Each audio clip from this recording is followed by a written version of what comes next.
여러분, 우리가 사는 이 복잡한 세상, 어떻게 안전이 유지되는 걸까요? 사실 사고가 터지기 전에 미리 위험을 찾아내는 보이지 않는 거대한 기계가 돌아가고 있거든요. 자, 오늘은 바로 그 기계, 정부의 안전점검 시스템이 대체 어떻게 돌아가는지 그 속을 한번 제대로 들여다보겠습니다. 자, 그럼 이런 생각 안 드세요? 법이나 규정, 그거 그냥 종이 위에만 있는 거 아니야?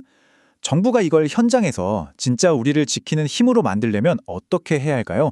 그 해답이 바로 오늘 얘기할 점검이라는 거죠. 보세요. 이건 진짜 잘 짜인 하나의 거대한 기계 같아요. 그쵸? 총 5단계로 되어 있는데 이 톱니바퀴들이 하나하나 맞물려서 돌아가면서 촘촘한 안전망을 만드는 겁니다. 자, 그럼 그 첫 번째 톱니바퀴부터 한번 같이 살펴볼까요? 이 시스템을 제대로 이해하려면 딱 두 가지만 기억하시면 됩니다. 바로 반드시 해야만 하는 것과 할 수 있는 것. 법에 정해져 있어서 무조건 해야 하는 필수 사항이 있고요. 상황 봐서 결정할 수 있는 재량 사항이 있어요. 이 둘의 차이를 아는 게 오늘 이야기의 핵심입니다. 이 저울 꼭 기억해 두세요. 자, 좋습니다.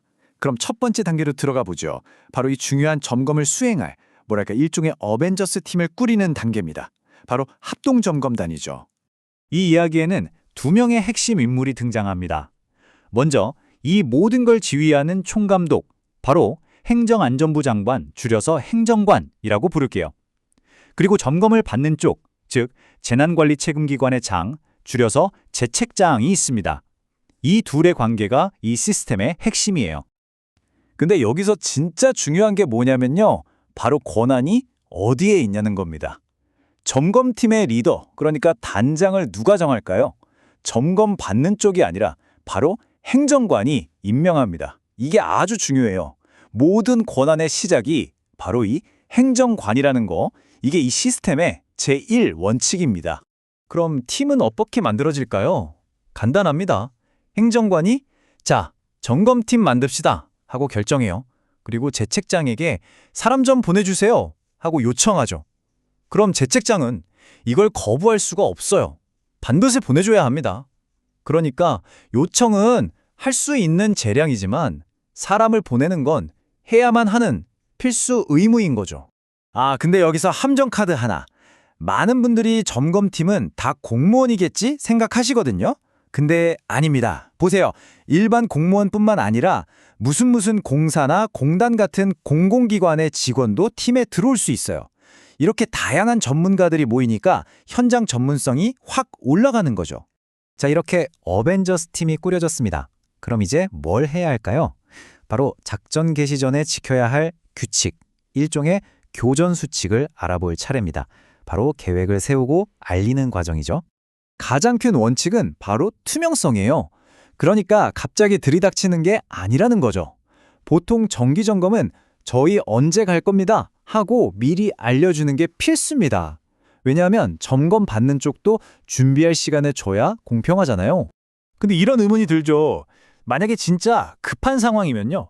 재난이 코앞인데 저희 갑니다 하고 예고하다가 골든타임 다 놓치는 거 아닐까요? 이럴 땐 예고 없이 불시에 점검할 수도 있을까요? 자, 여기서 또 함정 카드. 급하니까 그냥 가도 되겠지라고 생각하면 오산입니다. 통보를 생략하려면요, 조건이 아주 까다로워요.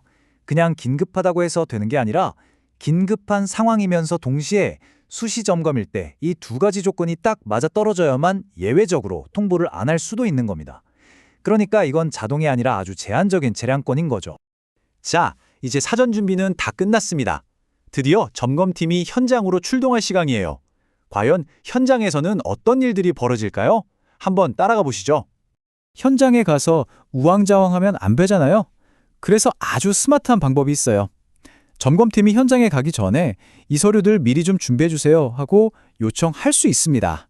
꼭 해야 하는 건 아니지만 이렇게 하면 시간을 엄청 아낄 수 있겠죠?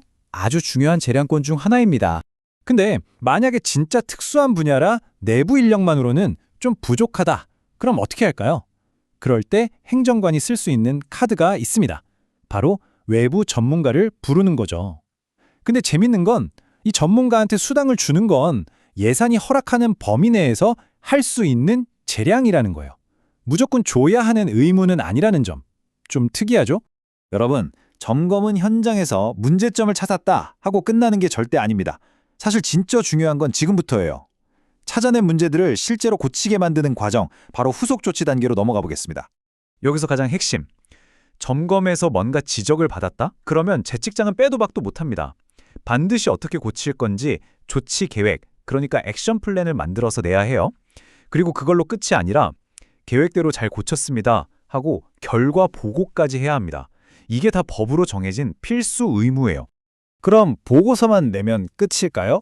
천만에요. 행정관이 진짜 잘 고쳤는지 내 눈으로 확인해 봐야겠는데 싶으면 다시 한번 확인 점검을 나갈 수 있습니다. 모든 경우에 다 나가는 건 아니지만 이렇게 해야 지적 개선 확인이라는 완벽한 사이클이 만들어지겠죠. 아주 강력한 재량권입니다. 자, 드디어 마지막 5단계입니다. 이렇게 진행된 모든 과정이 과연 어떻게 기록되고 또 우리에게 알려지는지, 바로 데이터 관리와 투명성에 대한 이야기입니다.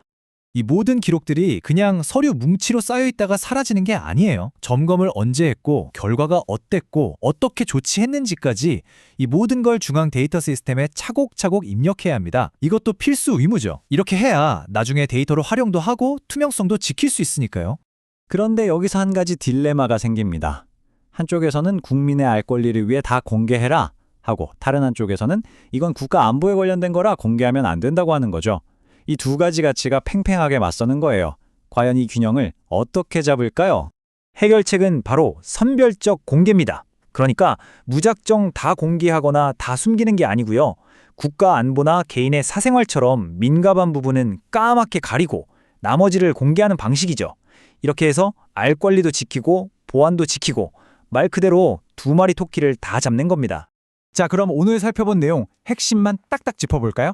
첫째, 모든 권한의 중심에는 행정관이 있다는 것. 둘째, 모든 과정은 반드시 해야 하는 것과 할 수 있는 것으로 나뉜다는 것. 셋째, 이게 그냥 지적하고 끝나는 게 아니라 조치하고 확인까지 하는 완벽한 폐쇄 루프 시스템이라는 점. 그리고 마지막으로 모든 걸 공개하되 중요한 건 지키는 그 균형점을 찾는다는 것까지. 이 네 가지는 꼭 기억해 두시면 좋겠습니다. 네, 이렇게 촘촘하게 짜인 시스템, 분명 책임감을 높이는 데는 아주 효과들일 겁니다. 하지만 마지막으로 이런 질문을 한번 던져보면서 마무리하고 싶네요. 세상은 정말 빠르게 변하고 우리가 상상도 못했던 새로운 위험들이 나타나고 있잖아요. 과연 이렇게 정교한 절차가 오히려 발빠른 대응을 막는 족쇄가 될 수도 있지는 않을까요? 책임성을 확보하면서도 신속함을 잃지 않는 그 황금 비율, 그 완벽한 균형점은 과연 어디쯤에 있을까요?